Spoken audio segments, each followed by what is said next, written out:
how to go back to previous page on the iPad. Let me show you how it works. If you're new on this channel, consider subscribing so you don't miss tutorials and videos like this.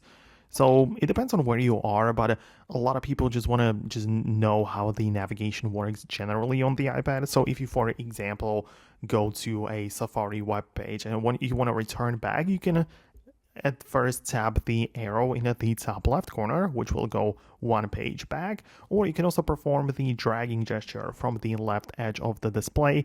That would also work and get the job done.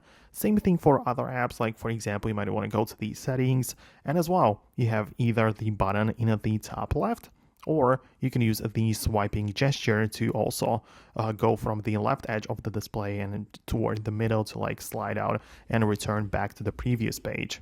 Keep in mind, however, that if you are inside of different applications, like for example in the books, it might work slightly different, but at the end of the day, it will be very similar because you as well just can swipe left and right and return back or forward to the next page, right? So that is going to be pretty similar.